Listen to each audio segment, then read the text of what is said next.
Healing Place podcast. I am your host, Teri Wellbrock, and so happy to have with me today Dr. Dana, and I'm going to let her say her beautiful last name. Philossaint.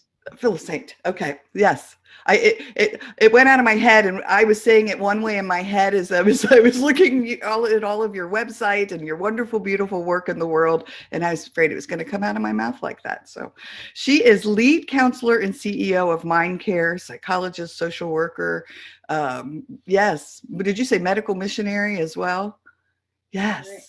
Oh my gosh, just beautiful. And I'm just so thrilled to have you here today. Our topic's going to be forgiveness, but we are going to probably steer into some other subjects according to our pre-recording conversation. So welcome. So tell everybody, yes, who you are and what you do. Yeah, I'm Dr. Dana Philossaint. I love dealing with the mind and bringing truth to the world. And I guess one of the things that I felt compelled to do is bring in subject that people are afraid to talk about, as if there's something wrong with it, or talk about God. There's nothing wrong with talking about God and healing when we're talking about bringing a broken heart, broken mind back in unity. And so that's what I'm about. And I've traveled quite a few places and I have been doing this work for about 20, 21 years now. So Wonderful. Yes. Well, we connected on what was ACE's connection and now PACE's connection. They pulled the positivity part of it into it, added that P at the beginning. And you had written just an amazing blog piece that I resonated with and commented on. And we had a little discussion there. And I thought to myself, I have to have this beautiful soul onto the Healing Place podcast because, yes, what you wrote was just so incredibly powerful. So can you just really touch upon what your philosophies are on forgiveness? yeah. So, if we just look at the dictionary, talk about forgiveness being something that we have to do deliberately and consciously. And one thing that I think people forget oftentimes too is it's actually a choice that we have as well. It's an optional choice, but it's more about the feeling that's involved in it as well that's ours that we tend to overlook and thinking that it has something to do with the person only, and so therefore there's a lot of a hardness of hearts and thoughts that I cannot forgive this person. But the healing comes when we acknowledge that, the Bible tells us that we are to forgive. When we actually forgive, it's a burden that's lifted off of us. And it's an opportunity for healing. I love the name of your podcast, The Healing Place. If you can take this concept of forgiveness and bring it to your own life, you would actually find that healing. The healing will start taking place and you really start wondering, why not do it earlier? And it's a freeing burden, that burden that you're carrying for so long that just, you give that up, you give that burden up, and it feels, just as you mentioned, so much lighter. Oh my Just gosh. Yes. I know for me personally, one of my most powerful moments in life was uh, when I was 21 and 22, I was involved in two bank robberies. One, a gun was held to my head. The perpetrators got away. They stabbed my coworker with a hunting knife. Perpetrators got away, came back 3 months later to a branch, our main office where I just moved. And only this time the perpetrator who had held the gun to my head would pull the trigger and murder my coworker, Marsha Berger. Well, I always just kind of kept tabs on him through the years. I was always afraid he was going to get out and finish the job. He, didn't pull the trigger on me. And so I just would watch, and I had his prison information and his number, and I would just check and make sure he was still in. And I went in one time, and this was back in, oh my gosh, I want to say 2017. And I couldn't find him. And I was like, oh my gosh. So long story long. I got a hold of the prison and they said, oh yeah, he died 3 weeks ago in prison. And I'm not kidding when I say I fell to my knees. I was in my office and fell to my knees, tears streaming down my face. And my first words were, oh my gosh, I hope he found forgiveness. I hope he found, I'm getting goosebumps on my arms and my heart just fills with joy because I never wanted to hate him. I never wanted, because I had come to a place where I thought, what was his childhood like? Like I was starting to understand ACEs, and Mhm. like what did he go through? I don't know his journey, and I'm not excusing his behaviors, but I Right. was able to come to a place of forgiveness for this little boy that he once was.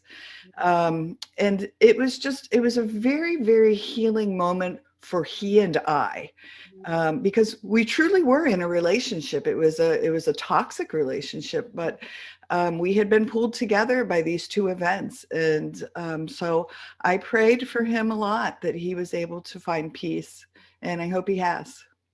Right, that's right. And it's not for us to figure that piece out, you know. Right. Once we've done our part, I call it the heart work. Heart work. Forgiveness is a heart work, and this is what heart stands for: healthy, empathetic, admirable recovery treatment. It really is a hard work, and you put all that in this. It's very healthy. The science research has shown that when you actually forgive, there's healing that comes for you physically. Your heart is better, your lungs are better. Your immune system is also improving. So and there's another research that I saw which was fascinating. Just the thought of forgiveness brings healing to your body. Imagine that. So Yeah. there's healing in that. The empathetic part is exactly what you just mentioned. What were they going through to even conceptualize to do such, evilness to another person? So, you start feeling that empathy for them. And it's very admirable. That's another part about it. The A's for admirable. The fact that not so many people can do this forgiveness act. And it's something about it that God himself had to put in us to say, I need to forgive. And so it becomes very admirable. You're becoming like God in a sense. Only God can give us that power to forgive evil, that has been done to us. So it becomes very admirable. And then, of course, you start recovering from this injury of whatever that happened. And it's the best treatment ever, one of the best treatments. So I call it the heart work. It's definitely a heart work. Yes, it's so beautiful. I absolutely love that acronym. Yes, and it's everything you said about it is so very true. And wow, what a weight that lifts when you're able to find. But it is, as we've discussed, a controversial subject, because many people will say there's absolutely no way I can, will, need to forgive.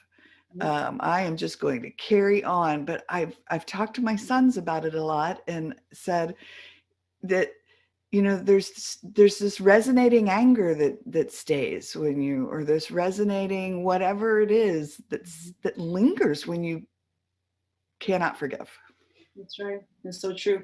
And it's a feeling that you're carrying around. The other person may not even thinking about it. May not be thinking about the thought of, I've done bad. Because if they're really that wicked, which a lot of them are, their concept of, of doing good is gone from them. And so you're wasting your time and energy, and they're living their lives in such a way. Of course, the Holy Spirit can bring conviction to them, and they can seek out forgiveness too. And that's another part too. Sometimes they will come and ask you for forgiveness. If they do that, what do you do then? Do you say, no, I'm not going to forgive you? But even if they don't ask for forgiveness, it's still our duty to do that. Again, healing cannot take place unless forgiveness is there. It's not possible. So you'll have years and years of therapy only to get you back to the same spot of, man, I need something else. And that something else is forgiveness. Yeah. So I've Yes. heard of people do therapy treatment for years and years over, the same concept, the same thing that happened to them. And they still haven't touched that concept of forgiveness. And so this is one of the most important aspects of dealing with hurt. Yes, very much so. And I know I just kept being pulled to it. I kept finding myself, again, angel whispers, God signs, whatever it is you want to call it. I kept being pushed in that direction. And then someone would come across my radar who would talk about writing letters of forgiveness. And so I did that and wrote letters of forgiveness to all of my perpetrators.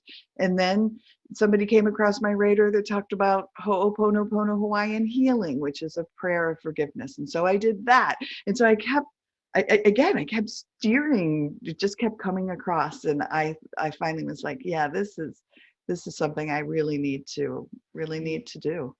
Good deal. You know, one of my favorite Bible texts on forgiveness is found in Mark 11:25 and 26. You know, a lot of time people will say that they're praying. I prayed for healing and it's just not happening. I'm still angry and bitter. But this is what this text says. It says, when ye stand praying, forgive. If you have aught against any, that your Father also, which is in heaven, may forgive you your trespasses. So, I mean, that's the first thing it says. If you're going to go out there and start praying, you need to forgive. Yeah. And then all these beautiful things happen. God himself will start forgiving you. And then he'll give you peace. He'll give you all of the desires of your heart, as you know, we read it in Psalm as well. And so there's that concept that we're called to do. It's actually a calling. And you mentioned it very beautifully when you said, I just felt, you know, I was coming back to that same topic, the idea of I need to forgive. Yeah, you do. We all do. And here's the thing too, because we're a human being, all of us have done wrong. All of us. And so there's aspects of our lives that we're going to need to be forgiven for. And so not that, you know, I think for us, sometimes we have this degree of, well, this is greater than this, you know, and so this hurt, you know, was probably very small what I've done. But to someone else, it might have caused them great pain, you know, because words can be very painful. Some things that we might have said that we accidentally said that we can never take back.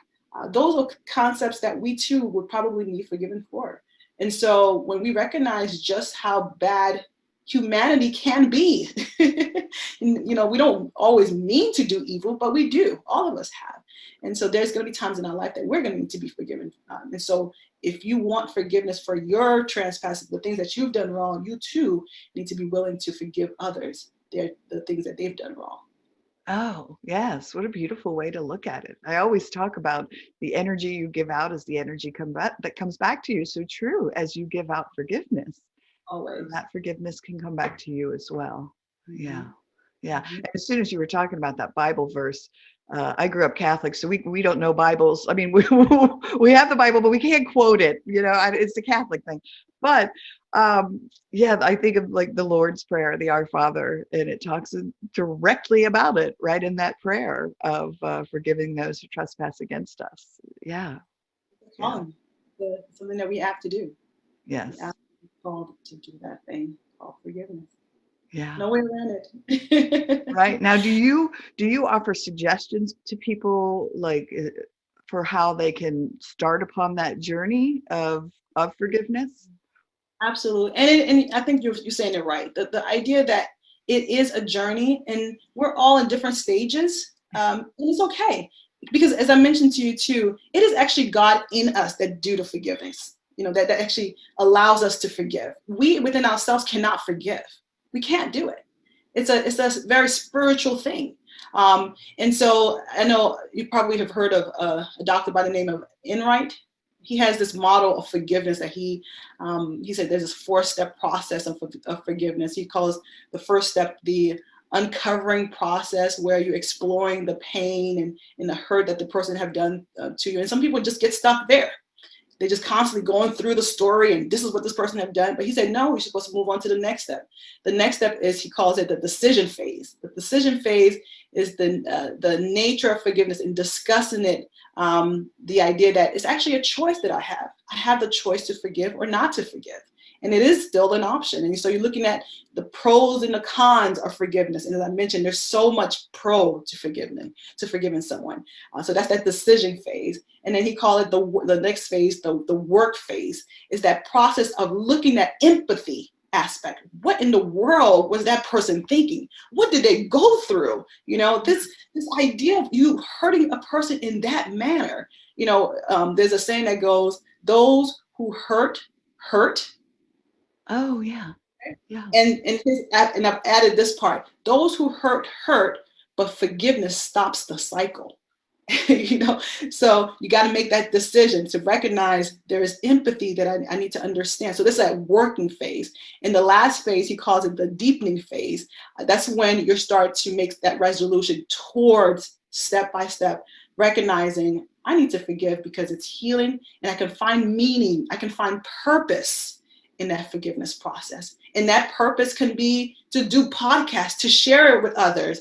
Again, it's an admirable thing because not too many people are able to do that. A story that I think is funny now, but when I was young, I would say I can hold a grudge to no end.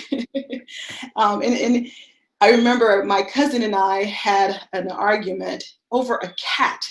It really was over a cat.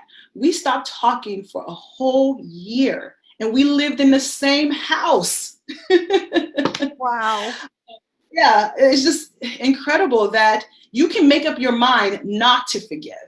But the same thing is true. You can make up your mind to forgive, you know? And so it's a process, yes, but it's got to be a decision. And once that decision is made, and as I mentioned, how the research is showing that your brain changes, your body physiology changes once you have the thought of forgiveness. So can you imagine when you actually execute that forgiveness, what happens then, right? So yeah, it's a process. And some people can go from phase 1 all the way down to phase 4 without a problem. Some people, probably like many people, they stay at phase 1 for a long time, and they finally move down to phase 2 and 3. Eventually, hopefully, they get to that healing place. Yeah. Recognize just how beautiful and meaningful it is to forgive.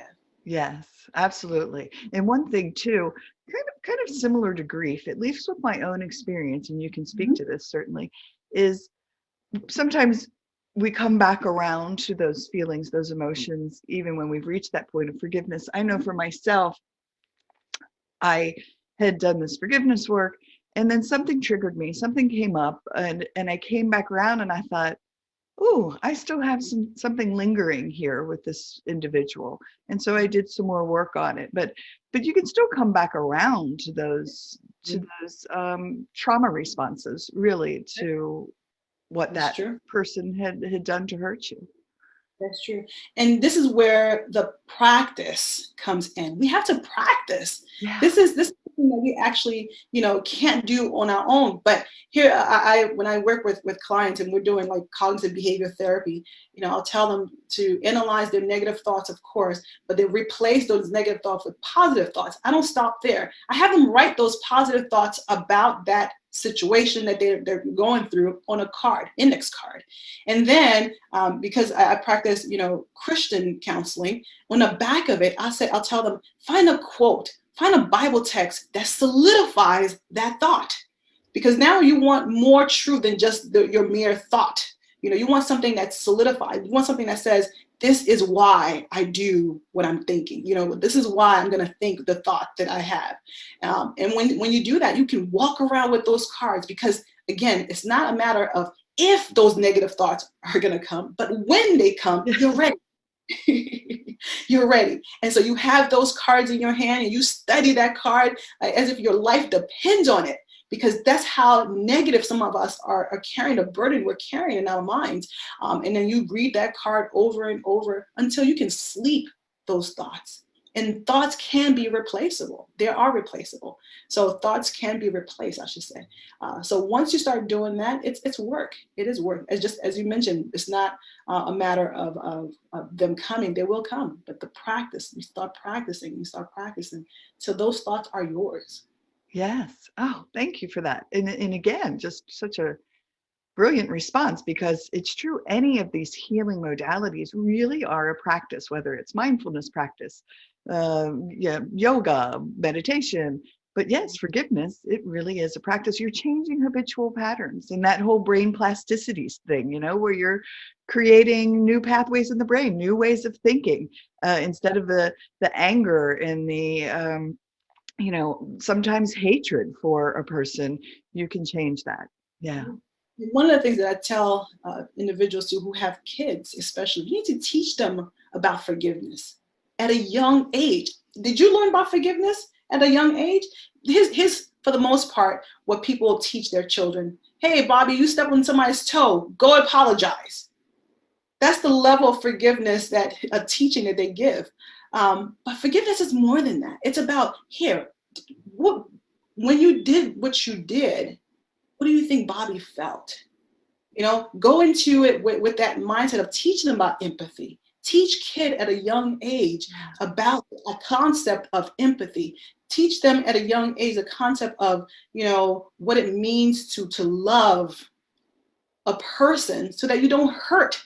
But of course, we know that, love, the one that you love the most are the one that's going to hurt you the most, right? But even still, what does that look like once that forgiveness comes? And it's not just apologize, because anybody can apologize, but Right. it's not, Sorry. Yeah. there's no heart work there, right? There's Right. no, so you bring in that heart work, the idea that you got to constantly think about what other person, might be thinking and feeling when you do wrong. What is God thinking when you do wrong? Those kinds of things, have them to learn it at a young age, so that when it comes time for them to do this big thing called forgiveness, because other person, later on have hurt them, you're ready. They're ready. Right. They're inclined, I should say, to do it as well. Yes.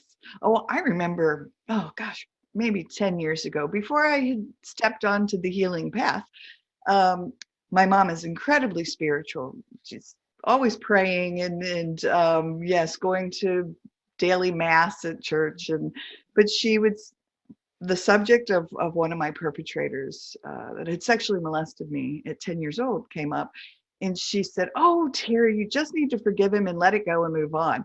And I was so angry at her because I wasn't yet in a place where I was ready to do that forgiveness work. And so I think that's what the response, when we say it's taboo, a lot of times what comes up is it's like people are just like, "I'm not ready to do it. I don't want to do it." And so, but it really, really, to just emphasize, you need to keep doing the healing work so that you do get to that place where you are ready and you can say, "All right, it's time for me to do some Right. forgiveness work." And it's not about getting over it. It's not like that. It's again, even the traumas that we go through, there's processes, I believe, that we can find meaning in all of them.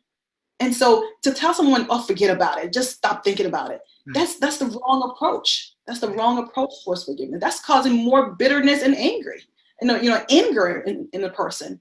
And so we got to be mindful of our words when people are going through that process of forgiveness as well. And it is, as I mentioned, it's a heart work, and so it's got to be heartfelt. It's again, it's all about, it's a feeling. Forgiveness is actually a feeling. Once you have that feeling of resentment gone away, you realize, man, I was carrying something that I didn't even recognize was there. It's a feeling towards something that you're holding on to, and it's very negative. And so once you say, it says, "I'm done with this. I want to do this." You make that choice that I'm going to choose to do this. Then you start feeling a certain way. You start feeling differently, right? But it is also the right thing to do. It is the right thing to do as well. Yes. Well, and I wish I could put it in words. It really is a heaviness of it was like my chest felt heavy, my heart felt heavy. And once I was able to really work through that process, and it was a process over a time period, phew, that lightness that came about. Right. And what you say is 100% accurate. It's just a transition happens, really. That's right. That's right. That's right. Yeah. Beautiful. Good deal. All right. So anything else that you wanted to touch upon in this realm that we haven't had an opportunity to? Wow. The subject of forgiveness, there's so much that can be said, but we can't be we have to be mindful, as to say, we can't forget that, we have to mention that forgiveness is not condoning. It's not just forgetting. It's not making excuses. It's not, denying the fact that something happened. It's not all of those things. And it's not getting back into a horrible relationship either. I have to put that in there. It's none of those things. It's actually something that it's a gift that we're giving ourselves.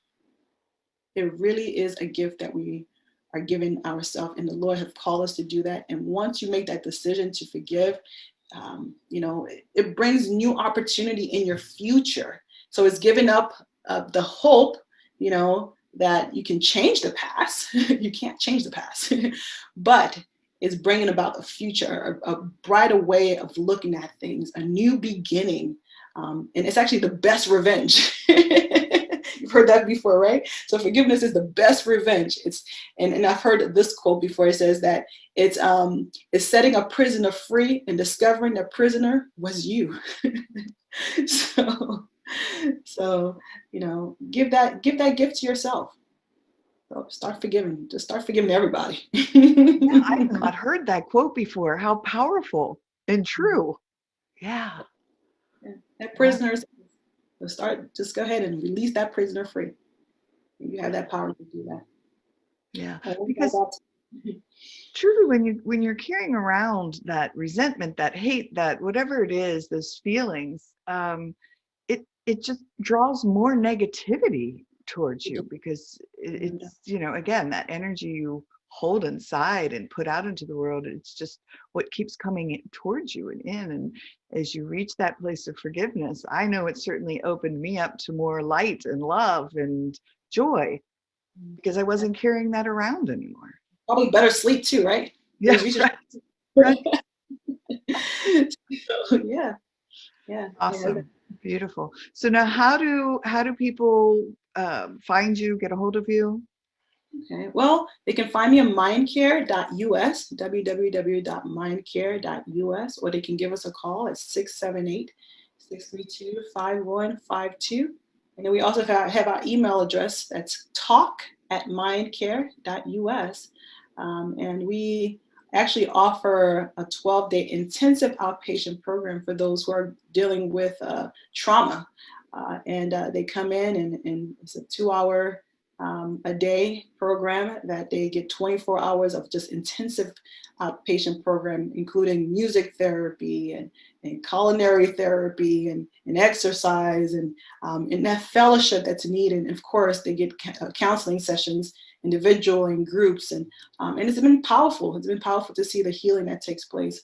And then for those who can't come, we also offer a 12-week program that's online. And so we're able to help individuals as well, any way that they feel comfortable, in-house or online.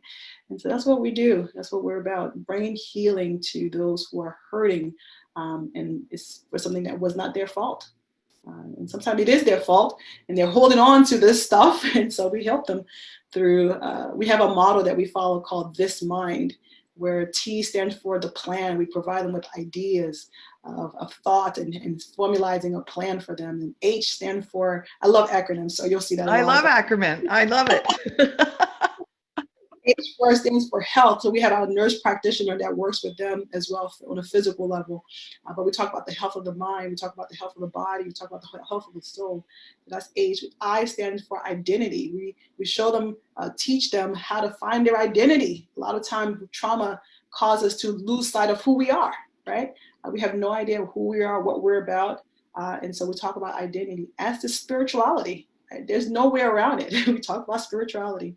That's this. And then we go mind. M stands for ministry and mission. What is your mission in life? And we discover and they have recognized how their trauma plays a role in their ministry. I mean, it's beautiful once they get to that stage, of course. And then I, we talked about imitation, how there's a lot that goes there.